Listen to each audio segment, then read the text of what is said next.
2026 election வரப்போகுது. எலெக்ஷன்ல நான் நின்னா ஜெயிப்பனா மாட்டேனா? இப்போ எலெக்ஷன்ல நிற்கிறதுக்கு சில கிரகங்களுடைய ஒத்துழைப்பு உங்களுக்கு வேணும். அந்த கிரகங்கள் உங்களுடைய 11ஆம் பாகத்துடன் தொடர்பு இருக்க வேணும்.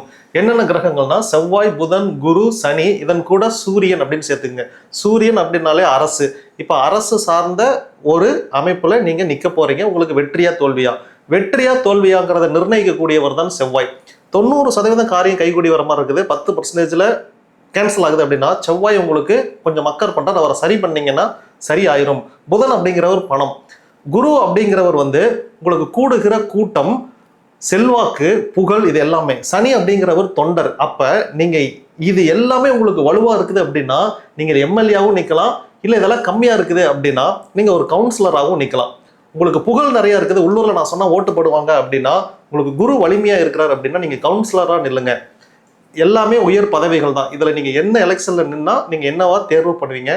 உங்களுக்கு இதற்கான தசாபுத்திகள் இப்ப நடக்குதா? இதை வச்சு நீங்க அரசியல்ல வெற்றி பெறுவீங்களா அப்படிங்கிறத நம்மளால சொல்லிட முடியும்.